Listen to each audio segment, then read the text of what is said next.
Alors, salam alaikum, j'espère que vous allez bien, c'est Medicine Definitely et on va entamer aujourd'hui un autre cours au module de la biochimie médicale concernant la troisième unité, qui est l'unité de l'appareil endocrinien et urogénital qui est destinée pour les étudiants de la troisième année médecine. Et le cours d'aujourd'hui, c'est le cours de métabolisme des glucides ou l'exploration métabolique des glucides. J'espère que cette série est bénéfique pour vous. Abonnez-vous à la chaîne YouTube et partagez-vous la vidéo avec votre collègue. Et là, je vous la vidéo message de l'Anjab. Et je vais vous mettre le lien Instagram et le Telegram في البوت d'infos. اللي حاب يطرح الأسئلة تاعو يطرحهم تما كلها في les commentaires. Et راح تلقاو le lien de ce diapo إن شاء الله في la chaîne de Telegram اللي حاب يرجع له. Et c'est parti. صلوا على النبي. Donc c'est ça le plan détaillé de ce cours-là. Donc on commence par une introduction. Donc les glucides sont un des groupes d'aliments pourvoyeurs pour notre organisme. Veut dire pourvoyeur, veut dire des fournisseurs. L'énergie corporelle. Donc le glucose est la source d'énergie principale des cellules humaines. Donc les différentes particules énergétiques, soit des lipides, des protéines ou des autres molécules. Toujours les glucides, ce sont les premiers, le corps humain pour la fabrication d'énergie. D'accord? Toutefois, la glycémie doit être maintenue dans des limites strictes parce que l'état, soit l'état de l'hypoglycémie ou l'état de l'hyperglycémie, donc elle va donner des manifestations pathologiques et vraiment va défailler l'état sanitaire du patient, comme par exemple l'hypoglycémie profonde, elle va donner un état d'une paralysie ou de l'installation du coma, et l'hyperglycémie peuvent donner des troubles rétiniens, des troubles visuels. Donc ces manifestations cliniques se sont liées à troubles de l'homéostasie glycémique. D'accord? Le maintien de l'homéostasie glucidique est assuré par de nombreux systèmes, dont le plus important est le système hormonal. Donc, le système hormonal, c'est le système majeur qui a assuré la régulation de l'homéostasie glucidique par le pancréas, d'accord, qui va sécréter des différentes hormones comme l'insuline en état de l'hyperglycémie pour maintenir ou diminuer le taux de la glycémie, et le contraire pour le glucagon, d'accord. Ainsi, l'étude de cette homéostasie est capitale pour la physiopathologie de certaines pathologies qui pour le soin et principalement le diabète, d'accord. Il faut connaître bien comme il faut le métabolisme glucidique pour bien réagir avec ce type de maladie qui est très fréquent, d'accord, comme une maladie chronique. Donc, pour le rôle ou les rôles des glucides, ayant un rôle énergétique majeur, donc les glucides représentent 50 à 60% de l'apport énergétique quotidien. Donc, ce sont la principale source d'énergie pour les tissus glucodépendants, principalement le cerveau. D'accord? Quels sont les tissus glucodépendants? Donc, parmi ces tissus, le premier, le tissu cérébral. D'accord? Un rôle structural, comme les glucosaminoglucanes, les glucopeptides et les glucoprotéines, qui agir pour maintenir la structure membranaire, d'accord, et aussi structure membranaire pour les cellules, d'accord, et un rôle dans la synthèse des nucléotides comme l'acide nucléique dans l'ARN et l'ADN, la génétique, et les coenzymes nucléotidiques comme l'NDP, le FAD, le NAD, qui sont nécessaires, d'accord, pour l'accélération les réactions métaboliques, et aussi sont nécessaires aussi pour d'accord, et un rôle dans l'épuration des produits insolubles et toxiques comme la glucoconjugaison de la bilirubine qui se fait au niveau hépatique. Donc tout simplement donc la bilirubine, donc c'est le produit de la dégradation t'as les globules rouges qui sont vieilles, d'accord, qui sont d'accord, les fêtes aux 120 jours, d'accord, راح تصير لهم une dégradation au niveau de la rate, d'accord, راح يخرج منهم la bilirubine, صح. La bilirubine يسموه هنا au niveau de la rate يسموه la bilirubine inconjuguée, معناتها راهو non conjugué, pardon, معناتها راهو insoluble, d'accord, ما يقدرش يدخل la circulation générale. واش يدير راح يلصق avec l'albumine, يفوت la circulation générale, d'accord, ويروح le foie. في لو فوا راح تصرى لا كونجيغازون. راح تقراوها اون 4 unité هذه في l'unité de l'appareil digestif. راح تقراو في لا فيزيوباثولوجي لا glucoconjugaison. دونك لهنايا لازم في لو فوا يتحول البيليروبين كونجوغي نون كونجوغي اون بيليروبين كونجوغي باش يولي سولوبل ويولي كوم لا بيل من بعد يفوت لا فيزيكول بيليير ويدير الفينومين دو لا ديجيستيون يعطي الكولور بور لي سيل اي لي زورين. داكور لهنا الجلوسيد كيفاش راح يديروا الخدمه نتاعهم. دونك لو غلوكوز راح تصالو ان ميتابوليزم في لو فوا دونك باش يعطينا دي زونيتي plus simple يسموهم les glucurényles. D'accord, هذوم les glucurényles راح يلصقوا avec la bilirubine, sont s'attacher avec la bilirubine باش يدونا la bilirubine conjuguée.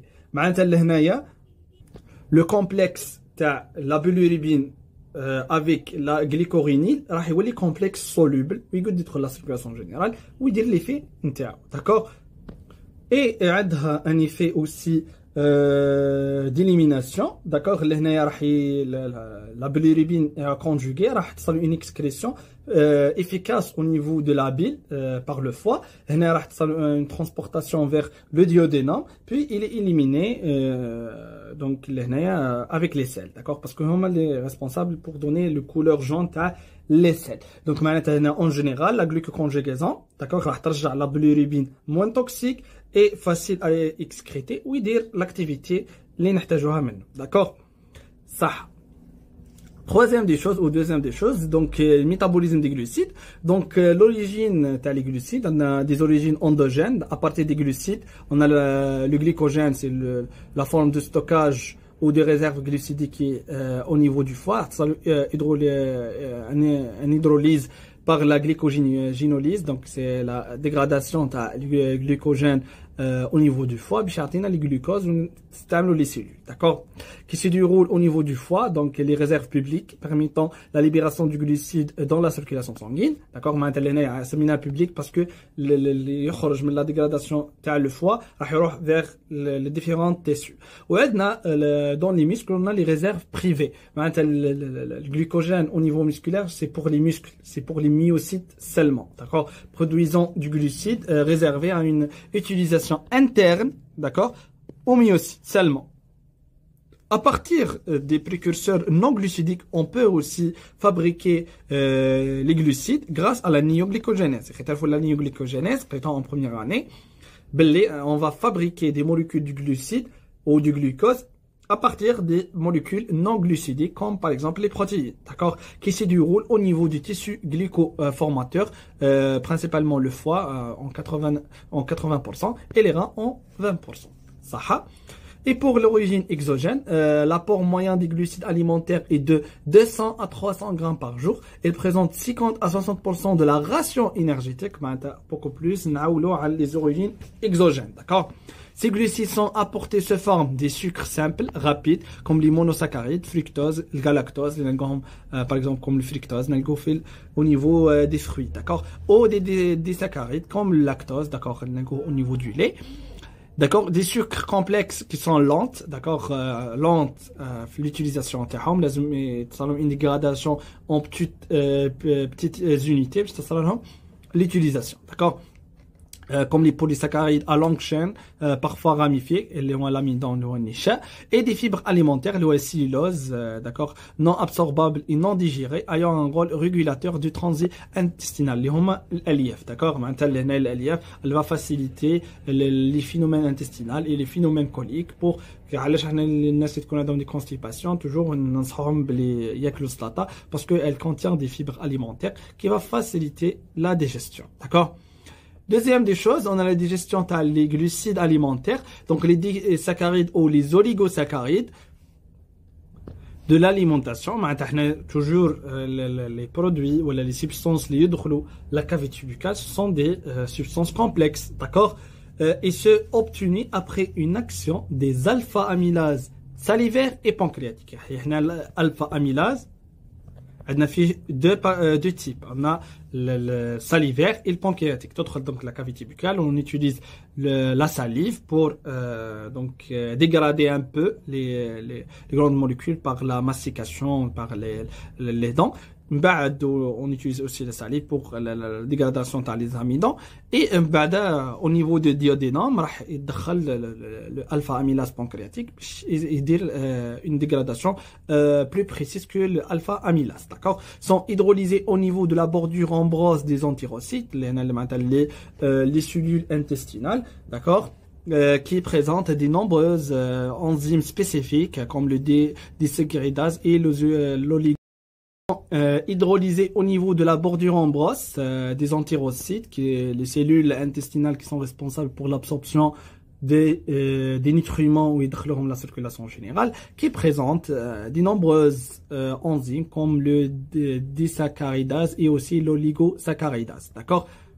Bimana, les enzymes qui sont présentées à la surface des entérocytes sont spécialisés, et bien sûr, la dégradation, les disaccharides et les oligosaccharides en monosaccharides, d'accord? L'unité le plus simple, c'est les cellules. Donc, par exemple, les saccharides, donc on a le véritable exemple, on a par exemple le lactate. D'accord? Lactate, une dégradation par le lactase, d'accord? Et aussi le maltose, une dégradation par le maltase, d'accord? Une décomposition, d'accord? Des monosaccharides, d'accord, constitutifs, d'accord? Une utilisation par les cellules. Et la même chose concernant les oligosaccharidases, une dégradation les oligosaccharides en monosaccharides. Suite à l'action de ces enzymes, donc les glucides sont clivés en leurs trois monosaccharides constitutifs, glucose, galactose et fructose. Et puis, les trois monosaccharides constitutifs après une libération dans la lumière intestinale, une absorption par les entérocytes, puis de la circulation générale. D'accord? Troisièmement, on va parler sur l'absorption des monosaccharides, plus de détails. Donc, en particulier, on va par l'absorption du glucose et du galactose. Donc, c'est un processus actif saturable, consommateur de l'énergie. Donc, c'est une active. Donc, elle va utiliser l'ATP. Donc, c'est une réaction énergivore, d'accord, qui permet le transport concomitant, d'accord, veut dire d'une molécule du glucose et deux ions de sodium. Donc, ce type de transporteur, donc le SGLT1, et sa nomination en anglais, d'accord, sodium glucose transporter 1, d'accord, et le transporteur est utilisé pour faire cette réaction. La pompe Na plus K plus ATPase permet ensuite de maintenir un gradient de sodium dans les entérocytes. Veut dire les ions Nana plus hors de la cellule, d'accord, par l'utilisation de l'ATP pour l'activité de la pompe, et donc un gradient de sodium dans la cellule. Et cette étape vraiment elle est très importante, d'accord, pour permettre de garder le gradient de concentration, d'accord, pour le transport actif du glucose et du galactose, d'accord. Le glucose quitte les entérocytes pour passer dans la circulation générale, le système porte, être le système porte qui mettre la relation entre la rate et le foie par un mécanisme de diffusion facilité par un transporteur spécifique, le GLIT2, d'accord, on va aller en détail les différentes d'accord, récepteurs. Deuxièmement, l'absorption du fructose, donc le GLUT5, d'accord, par diffusion facilitée aussi, permettait l'entrée du fructose dans les entérocytes. Maintenant, on n'utilise pas l'énergie pour la diffusion. Donc, c'est-à-dire que diffusion facilitée. Donc, on n'utilise pas d'ATP. Donc, le passage à la circulation sanguine se fait à travers les entérocytes, la circulation générale. Donc, se fait par le transporteur GLUT2, donc situé sur le pôle basolatéral. Donc, ce schéma, donc, elle va faciliter ou résumer les réactions qu'on a نقولوا عليها. Donc pour le glucose et le galactose, on a à partir de ce type de transporteur, le sodium glucose transporter 1. Donc راح يصرى donc transport تاع glucose avec deux ions d'Na+ et donc toujours donc l'Na+ K+ ATPase راح dire la régulation du gradient hors la cellule. Et pour le fructose راح يفوت vers les entérocytes par le GLUT T5, d'accord, où يدخل les entérocytes, puis les entérocytes vers la circulation générale nécessite le transporteur GLUT2, d'accord, pour entrer la circulation générale. Et toujours n'oubliez pas l'activité de la pompe Na+ K+. Quatrièmement, donc le transport sanguin, donc بعد ما يخرجوا les entérocytes يدخل la circulation générale en raison de leur caractère hydrosoluble. Ça y est, madame دخلوا la circulation générale, madame donc le caractère hydrosoluble, les os parvient par voie sanguine aux cellules cibles après leur sortie des entérocytes. La concentration du glucose dans le sang, donc qui a la glycémie, est une constante physiologique du milieu intérieur qui doit maintenir toujours une homéostasie, d'accord, des limites de 0,7 à 1,1 g par litre. Cinquièmement, donc on va détailler sur la pénétration des os dans les cellules. Donc le mécanisme d'entrée dans les cellules fait intervenir des transporteurs spécifiques de la famille du GLUT, donc il y a glucose transporteur, qui comprend une douzaine des isoformes, dont le plus connu de 1 jusqu'à 4, d'accord.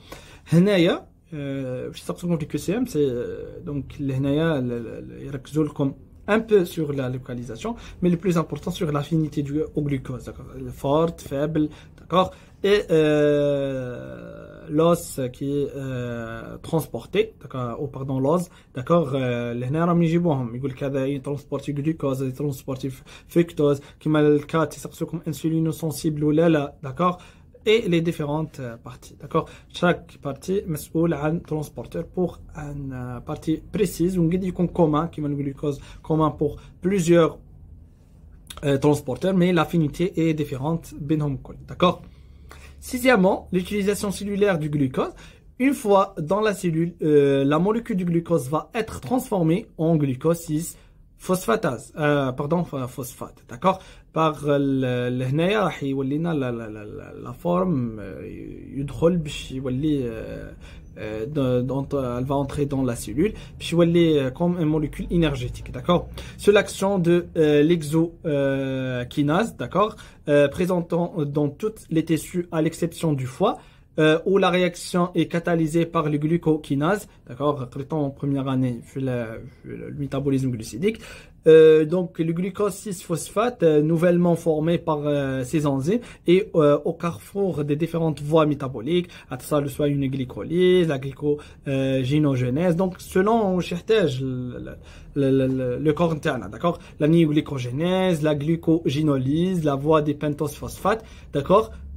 Allez, je vais vous donner un petit rappel. Donc la glycolyse, le glucose 6 phosphate et on va faire une conversion vers en pyruvate, d'accord, par bien sûr une cascade de réactions, d'accord. Puis le pyruvate, elle va produire l'ATP et on va utiliser flux métabolisme cellulaire. C'est ça la glycolyse. La glycogénogenèse, tout simplement راح نهزوا le glucose 6 phosphate, راح يدخلوا فيه beaucoup d'enzymes, parmi ces enzymes maintenant le glycogène synthèse, et راح يرجع ce molécule incorporée dans le synthèse du glycogène يولي une forme de stockage au niveau du foie, d'accord.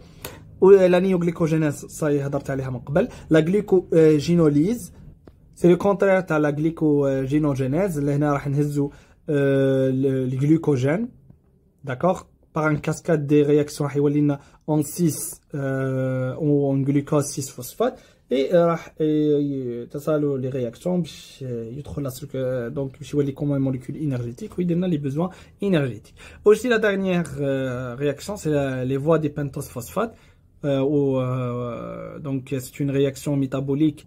راح تشد le glucose 6 phosphate راح تحوله en ribose 5 phosphate, d'accord, ribose 5 phosphate. Et donc ce forme ولا ce précurseur راح يدخل في البيوسينثèse تاع les nucléotides, d'accord, باش نديرو la formation de l'ADN et des autres composants, d'accord, puisqu'il s'agit du substrat de départ ou d'arrivée de chacune de ces voies. D'accord. Troisièmement, la régulation du métabolisme glucidique. Donc, le glucose est la molécule énergétique le plus utilisée dans des conditions physiologiques, du fait de sa disponibilité immédiate. D'accord. Parce que qui est trop direct, toutefois, la glycémie doit être maintenue dans des limites strictes afin de ne pas mettre l'intégrité de l'organisme en péril, veut dire en risque. Donc l'homéostasie glucidique est assurée par un ensemble de mécanismes qui contribuent à cet équilibre et homéostasie. Donc là nous fait état de l'hypoglycémie ou l'état de l'hyperglycémie. D'accord.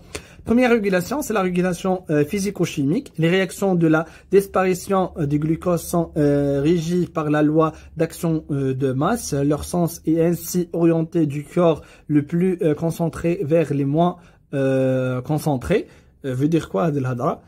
معناتها هذا la loi d'action du masse, c'est une loi qui va diminuer l'énergie libre. معناتها diminution de l'énergie libre, elle va donc faire donc le glucose du corps le plus concentré كما قالوا هنا et vers le moins concentré. واش راح يدير des nombreuses réactions راح يدخل فيها الجلوكوز, راح يدير une conversion soit en pyruvate soit راح يرجعوا glycogène, d'accord, ولا راح يدير une libération à partir du glycogène, d'accord. لهنايا باش نحاولوا, d'accord, selon les conditions physiologiques du corps, parce que il est en hypoglycémie ou une hyperglycémie, راح نحاولوا نديروا une modulation de la concentration de la glycémie, d'accord.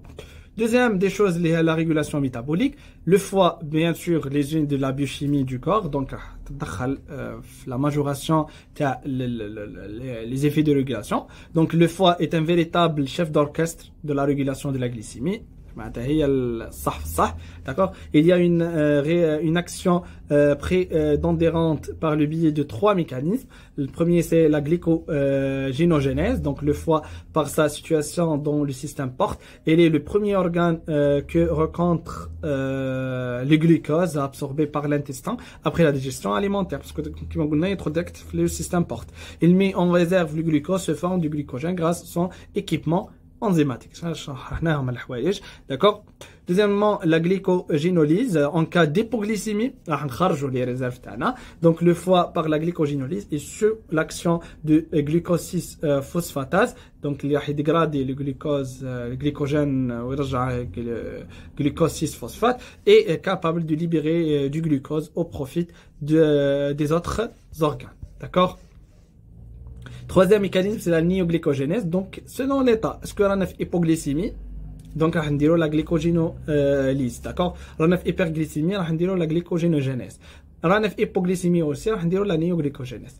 Donc, l'épuisement des réserves en glycogène, معناتها كي يولي ما كانش les réserves en glycogène, donc ما كانش des produits glucidiques, راح نصنعوا le glucide à partir des autres types de molécules, d'accord, amène le foie à synthétiser du glucose à partir des précurseurs non glucidiques comme les glycérols, d'accord, et les acides aminés. Deuxième tissu, donc qui joue un rôle aussi dans la régulation, c'est le tissu adipeux. L'hypogénèse devient l'activité principale du tissu adipeux en cas d'augmentation de la glycémie. وش هيصير exactement راح donc le glucose هذه نلقاوه في l'état de l'hyperglycémie. Le glucose اللي كي en excès ou il circule في la circulation générale راح donc هنا le tissu adipeux راح يشدو et elle va synthétiser les triglycérides à partir من le glucose, d'accord. بعد هذول les triglycérides راح يصيروا ستوكاج في les adipocites, bien sûr se font des graisses corporelles. Donc, on va faire une conversion du glucose en triglycérides. Maintenant, on a une régulation du taux de la glycémie et on va diminuer ce taux. D'accord? Maintenant, l'excès du glucose راح يخرج من la circulation générale. Le muscle qui fait la régulation, il est capable de mettre le glucose en réserve sous forme du glycogène. Donc, cependant, la glycogénolyse aboutit au 6, donc le glucose 6 phosphate, donc qui sera utilisé par le muscle lui-même à des fins énergétique. D'accord. Et quatrièmement, les reins, il absorbe toutes les glucoses filtrées et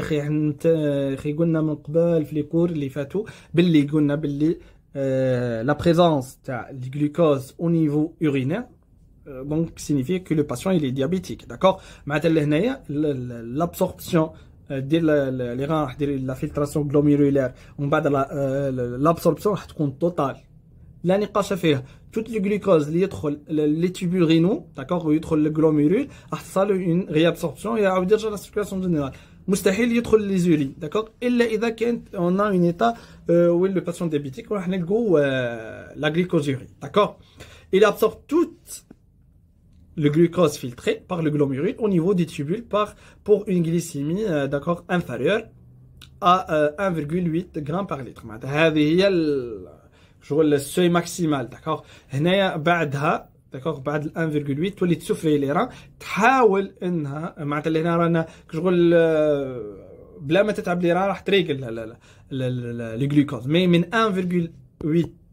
غرام بار لتر جوسكا 3,5 داكوغ راح تدخل لهنايا في ليطا دو كومبونساسيون وتحاول تولي دير في بلوس دو ترافاي بور مودولي لو تو دو لا غليسيمي داكوغ. من بعد من 3,5 وطلع خلاص يصلنا الفويت وخلاص لو تيشو رينال ماشي يطيق يقاوم اي دونك يحصلنا لي فويت وراح نلقوا لا glycosurie داكوغ سوي رينال دو glucose. donc au delà de ce seuil le glucose est excrété dans les urines راح نوصلوا l'état de la glycosurie d'accord.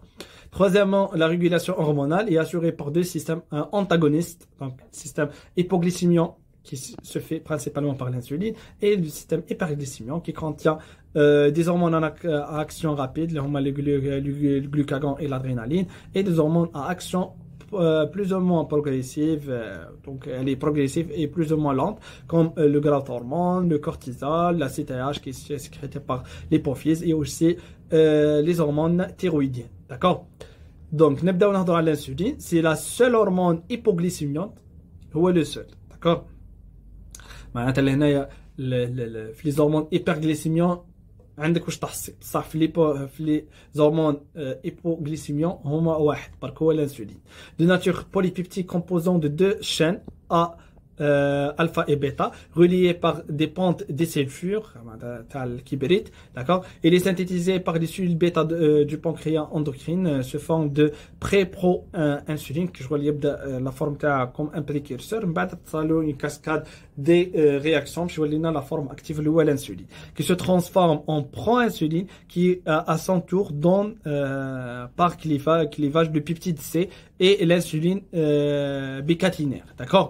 Ainsi, l'insuline et le peptide C contenant dans les mêmes vésicules sont sécrétés de façon équimolaire. معناتها لهنا لي كاسكاد تاع لي رياكسيون اللي هضرنا عليهم الكليفاج ويخرج في الاول بري برو انسولين بعد يولي برو انسولين بعد يصل الكليفاج وولي بعد بيبتيد سي افيك انسولين بيكاتينير لان هذو توت لي رياكسيون elle va garantir باللي راح نحصلوا على انسولين فونكسيونيل داكور. On distingue une sécrétion d'insuline de base et une sécrétion postprandiale. Donc la sécrétion de base n'est guère influencée par des facteurs externes, d'accord. Et le deuxième type, la sécrétion postprandiale, quand elle est stimulée par donc l'augmentation de la glycémie, bien sûr, l'élévation des concentrations des acides gras, des acides aminés et des corps cétoniques dans le sang. Parce que toutes ces substances, elle va augmenter la glycémie, donc elle va stimuler la sécrétion de l'insuline. Aussi les hormones gastro-intestinales, essentiellement le gastric inhibitory peptide. Parce que le GIP, l'hormone qui est sécrétée par les entéro-endocrines, les hormones entéro-endocrines de l'intestin grêle, d'accord, اللي هنا راح يدير علاش يتفرز لنا اساسا هذايا باسكو il est comme une réponse de l'ingestion alimentaire راح يستيمولي la sécrétion d'insuline pour maintenir l'absorption du glucose ويروح le glucose vers les tissus cibles d'accord. Aussi donc il est sécrété au cours de stimulation par le glucagon علاش كيتفرز الجلوكاغون pour maintenir une équilibration parce que le glucagon راح يدير لك une état d'hyperglycémie donc ثم راح تفرز l'insuline باش يريغل l'état d'accord. Cependant l'inhibition de cette sécrétion est assurée par la somatostatine que c'est un hormone sécrété par le cellule d'état de pancréas ou gomme aussi par des autres tissus. Donc tout simplement, donc l'insuline لازم تصل une régulation parce que إذا قاعد يتفرز نوصلوا l'état de l'hypoglycémie, d'accord. قد توصلنا حتى الباراليزي ولا حتى d'accord, des signes de focalisation, des troubles de la des visions, راح نقول aussi نوصلوا حتى le coma profond. Donc لازم كاين des produits ou des substances qui va moduler la sécrétion d'insuline selon bien sûr les besoins métaboliques de l'organisme. Aussi l'adrénaline et le noradrénaline qui bien sûr sont sécrétés par la médule surrénale donc en réponse qui ou un stress ou des efforts physiques. Donc elle va inhiber la sécrétion de l'insuline, d'accord, باش ما ندخلوش des états dangereux ou نوصلوا l'état de l'hypoglycémie profonde, d'accord. L'action de l'insuline, elle augmente la capture du glucose et son utilisation par les tissus insulinosensibles comme le muscle et les tissus adipeux. D'accord. Elle diminue la libération du glucose par le foie en inhibant la glycogénolyse et la néoglycogénèse. باش ما يزيدش le taux de glucose, d'accord, on entre l'état de l'hyperglycémie, stimule la glycogénèse et aussi la glycolyse, donc la fabrication d'énergie et aussi le stockage du glucose se forme de glycogène au niveau du foie, d'accord. Il stimule l'hypogénèse. معناتها راح يستيمول السنتيز تاع لي ليبيد et la conversion du glucose en triglycérides. من بعد راح يحصل له ستوكاج au niveau du tissu adipeux. معناتها هنا راه ينقص في le taux du glucose au niveau de la circulation générale. Elle diminue la lipolyse de tissu adipeux et la cytogenèse hépatique. Elle favorise aussi la synthèse protéique en stimulant l'entrée des acides aminés dans la cellule hépatique et musculaire. لأن كما تعرفوا l'insuline aussi مش غير يريغل le taux de la glycémie seulement, aussi elle joue un rôle très important في la cicatrisation. معناتها لهنايا كيزيد le taux تاع les protéines, معناتها يزيد السنتيز بروتييك. هذم les protéines راح donc راح يدخلوا في الكرواسونس et la réparation تاع les tissus et en même temps inhibe la dégradation تاع les protéines, d'accord. L'insuline aussi stimule l'entrée des ions de potassium dans la cellule pour maintenir bien sûr l'équilibre hydroélectrolytique. هنايا ركزوا معايا في حاجه برك. هنايا par exemple les patients qui présentent la cétose diabétique, d'accord, هنا راح نعطوهم في التريتمون l'insuline pour moduler la glycémie parce qu'elle est supérieure à 2,5, d'accord, parmi les critères تاع la cétose diabétique. donc لهنايا ما لازمش نعطو بزاف l'insuline, toujours نعطو une quantité suffisante parce que il y a le risque de l'hypocalémie. parce que كي نمدو بزاف الانسولين راح يدخل بزاف لا سيلول وما يوليش كاين في لا سيركولاسيون جينيرال راح يعطينا ليبوكاليمي. اي تعرفوا ليبوكاليمي عندها بوكو دو مانيفيستاسيون سورتو كاردياك, راح دير لك دي تاكيكاردي, داكوغ, توصل حتى لي تاكيكاردي فونتريكولار اي لي تروبل دو ريتم كي سون فريمون اغريسيف سور لو برونوستيك فيتال du patient. معناتها الباسيون يولي ميسيتوس ديابيتيك نولوا لنا في تاكيكاردي فونتريكولار. فتوجور في le schéma de traitement de la cétose diabétique toujours راعوا للكاليمي, d'accord, parce que l'insuline راح يدير لنا à longue durée une hypocalémie, d'accord. Deuxième hormone, le glucagon, c'est un hormone peptidique fait d'une seule chaîne de 29 acides aminés synthétisés par les cellules alpha du pancréas. Se forme du précurseur, راح يخرج لنا pré-pro-glucagon qui est l'insuline, qui par clivage séquentiel dans l'hormone active. Sa sécrétion est stimulée par la diminution de la glycémie principalement, l'activation du système sympathique, l'adrénaline, donc qui va augmenter le taux des hormones hyperglycémiants, l'hormone de croissance et aussi la diminution de la concentration des acides gras libres. Ça. Pour les effets du glucagon, ces effets s'opposent à ceux de l'insuline, donc axe l'insuline, mobilisation des substrats énergétiques stockés dans le foie et dans le tissu adipeux, راح يخرج لنا les stocks اللي موجودين في التيسيو adipeux et le foie اللي هو الجلوكوجين et راح يدخلوا la circulation générale, راح يرجعوا comme un glucose.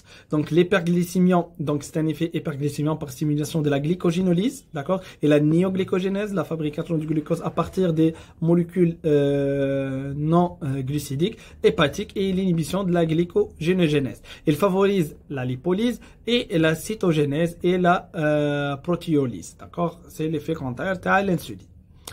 L'adrénaline, sécrétée par la médule surrénale en présence d'un stress, d'accord, il active la glycogénolyse musculaire et hépatique ainsi que la néoglycogénèse, qui est le glucagon, stimule la lipolyse et inhibant la sécrétion d'insuline et l'augmentation de celle du glucagon. Parce que dans le même effet, d'accord. Quatrièmement, les glucocorticoïdes, le cortisol, il stimule la néoglycogénèse hépatique au niveau des tissus périphériques. Donc, il va diminuer la consommation du glucose et augmenter le catabolisme protéique et fournissant au foie des acides aminés. وجماعة هذا الهضرة راح ينقص لنا la consommation du glucose par les tissus périphériques باش يدير لنا une conservation تاع الجلوكوز qui تولي كاين des besoins plus critiques. مثلا الكور يولي اون اكستريم اورجونس يحتاج دو جلوكوز. دونك هذا هو الوظيفه تاعو لو كورتيزول. اي كوم باغ اكزومبل لي زورغان فيتو اللي هو لو سيرفو لي سيستيم نيرفو سنترال، داكوغ. معناتها لو سيرفو لو سيستيم نيرفو سنترال راح يحاول الجلوكوز يخبي لهم توجور لي جلوكوز باردون الكورتيزول راح يحاول انه يخبي لهم الجلوكوز في لي زيتا دو ليرجونس. Et en même temps, elle va augmenter le catabolisme protéique, d'accord, dans les tissus périphériques. Donc, elle va libérer les acides aminés dans la circulation générale. Les acides aminés sont utilisés par le foie pour dire la néoglycogénèse et augmenter la synthèse donc des glucoses. Cinquièmement, l'hormone de croissance, donc il stimule la néoglycogénèse et la sécrétion du glucagon. Elle entraîne une lipolyse, d'accord. Ils cherchent les activités parce que ce sont tous des hormones hyperglycémiants, d'accord. Sixièmement, les hormones thyroïdiennes, elles stimulent la glycogénolyse, mais surtout l'absorption intestinale du glucose.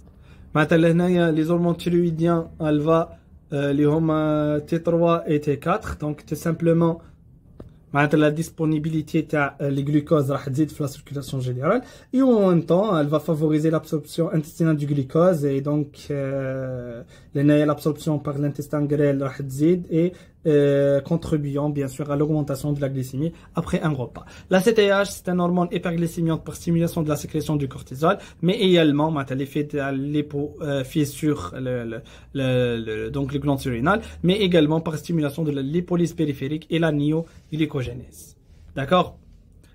Puis la régulation nerveuse, le rôle du système nerveux sympathique, il joue un rôle crucial lorsque la glycémie est basse soudainement. Donc l'hypoglycémie stimule les récepteurs hormonaux et par un mécanisme réflexe, la médule surrénale libère l'adrénaline qui a tendance à augmenter la sécrétion du glucagon et diminuer de celle de l'insuline. Et le système parasympathique, le contraire. Donc elle participe à la coordination des réponses hyper et hypoglycémiantes et intervient à la fois par son effet insulinosécréteur et à moindre degré par la stimulation de la sécrétion de glucagon, selon les états bien sûr. Qui m'a conclu la première partie, Inch'Allah la deuxième partie et on va détailler plus sur l'exploration du métabolisme glycidique et merci pour votre attention.